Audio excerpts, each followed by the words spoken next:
ભાવનગરના ઘોઘામાં રેતી માફિયાઓનો આતંક સામે આવ્યો, જ્યાં પ્રાંત અધિકારી પ્રતિભા દહિયા ઘોઘા મામલતદાર કચેરીની વિઝિટ માટે જઈ રહ્યા હતા ત્યારે તેમણે રેતી ભરેલો એક ટ્રક ઝડપ્યો। આ ટ્રકમાં ગેરકાયદેસર રેતી ભરેલી હતી।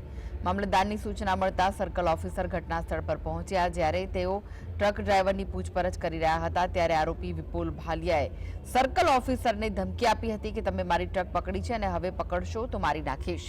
ત્યારે આ સમગ્ર બનાવ અંગે ઘોઘા પોલીસે ગુનો દાખલ કરી બંને આરોપીઓને ઝડપી લીધા છે।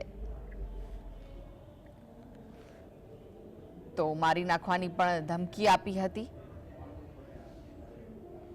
ભાવનગરના ઘોઘામાં રેતી માફિયાઓનો આતંક સામે આવ્યો છે, જ્યાં પ્રાંત અધિકારી પ્રતિભા દહિયા ઘોઘા મામલતદાર કચેરીની વિઝિટ માટે જઈ રહ્યા હતા ત્યારે તેમણે રેતી ભરેલો એક ટ્રક ઝડપ્યો। આ ટ્રકમાં ગેરકાયદેસર રેતી ભરેલી હતી। મામલતદારની સૂચના મળતા સર્કલ ઓફિસર ઘટના સ્થળ પર પહોંચ્યા। જ્યારે તેઓ ટ્રક ડ્રાઈવરને પૂછપરછ કરી રહ્યા હતા ત્યારે આરોપી વિપુલ ભાલિયાએ સર્કલ ઓફિસરને ધમકી આપી કે તમે મારી ટ્રક પકડી છે અને હવે પકડશો તો મારી નાખીશ।